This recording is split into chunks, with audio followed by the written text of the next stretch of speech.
এই এখন আবার দাঁড়িয়ে আসিস তোরা না? বের হ যা। যা বের হ। এই আরে আরে সাবির, তুমি আমাকে মারছো কেন? আমি কি করছি? বাইরো, এখন বাইরো বলছি, বাইরো বাইরো।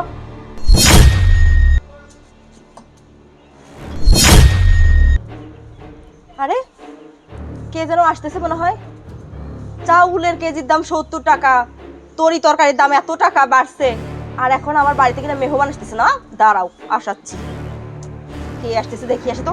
মা, আমরা তোর মামার বাড়িতে যাচ্ছি, ওইখানে কয়েকদিন থাকবো। হ্যাঁ, ওইখানে আমরা ভালো মন্দ খাইতে পারবো। আর তোর মামা আছে না, অনেক আদর করবে তোকে। হ্যাঁ, আর তোর মামি তোকে অনেক যত্ন করবে। হ্যাঁ, এই এই এখানে দাঁড়াও, এক পা এগোবে না, দাঁড়াও।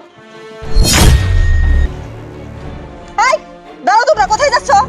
ভাবি, আমরা তো আসছিলাম তোমাদের দেখতে। কেমন আছো ভাবি? ও আচ্ছা, আমাদেরকে দেখতে আসছো না? আমাদেরকে দেখতে আসছো নাকি এখানে বসে বসে খেতে আসছো সেটা আমি খুব ভালোভাবে জানি। ভাবি, আমরা তো প্রায় সময় আসি না, আমরা তো কয়েক বছর পরে আসলাম। তুমি এমন ব্যবহার করতেছো কেন আমাদের সাথে? এ ভালোবাসা ভালোবাসা করে উতলা উতলা করতেছে তাই না? এই আমি কি তোদেরকে বলছি আমাদেরকে দেখতে আসার জন্য? কেন আসছিস? হ্যাঁ, ও আমি মনে হচ্ছে বুঝি না কি জন্য তোমরা এখানে আসছো। না, এখানে বসে বসে খাওয়ার জন্য আসছো। আর যেন একটা কথা না বলতে হয়, এখনই বাসা থেকে বের হয়ে যা, না হলে কিন্তু খবর আছে। মামি, আপনি আমাদের সাথে এমন কথা বলতেছেন কেন?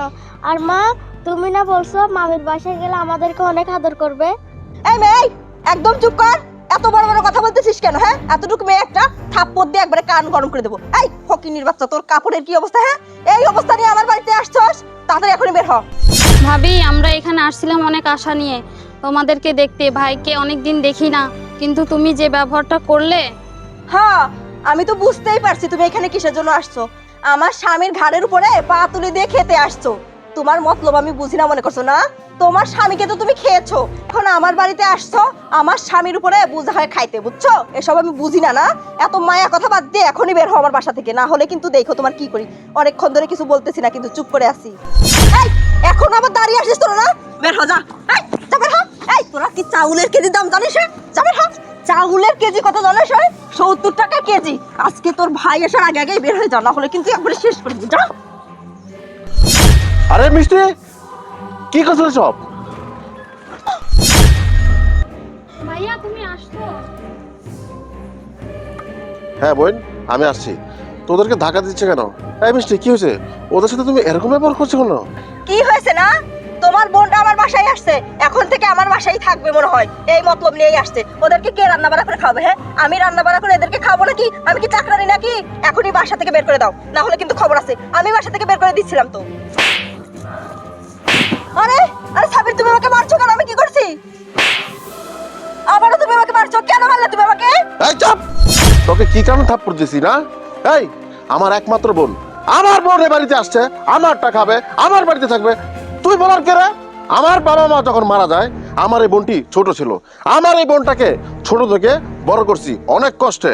যেহেতু ভাগ্য খারাপ, আমার এই বোনটির জামাই মারা গেছে, তো আমার এই বোন আমার বাড়িতে আসবে না, তো তোর বাবার বাড়িতে যাবে? এই শোনো, তাহলে তুমি আমার কথাও শুনে রাখো। তোমার বোন যদি এই বাড়িতে থাকে তাহলে কিন্তু আমি এই বাড়িতে থাকবো না। আমি এখন এই বাড়ি থেকে বের হয়ে যাব। ও আচ্ছা, তার মানে তুই থাকবি না না? আরে তুই কি থাকবি না? তোকে তো আমি রাখবো না। এই, এখন তুই বাইরে করে দিছি, এখন বাইরে যা বলছি। আর শুনে রাখ, তোর মতো বউ একটা গেলে না 10টা বউ আমি বাড়িতে আনবো, মনে রাখবি। আর আমার একমাত্র বোন, এই বোন গেলে আমি বোন পাবো কোথায়?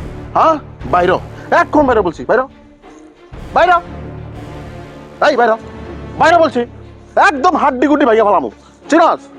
হ্যাঁ, তোর বউ, আই তোর মতো একটা বউকে কি করে? যা বাইরে একদম। আই তুমিও যাও, আমি তোমার সাথে সংসার করবো না, যাও। হ্যাঁ যা, দেখা যাবো, যা। হ্যাঁ। বোন, তুই কোনো চিন্তা করিস না, তুই কোনো চিন্তা করিস না। ওই খবিসারে বিদায় করছি, তোদের কোনো চিন্তা নাই। তোরা এখন থেকে আমার বাড়িতে থাকবি, ঠিক আছে? আরে তোর ভাই তো মরি না, তোর ভাই তো আসি, এত চিন্তা করস কেন? আসছস, যা যা। খবিস একটা।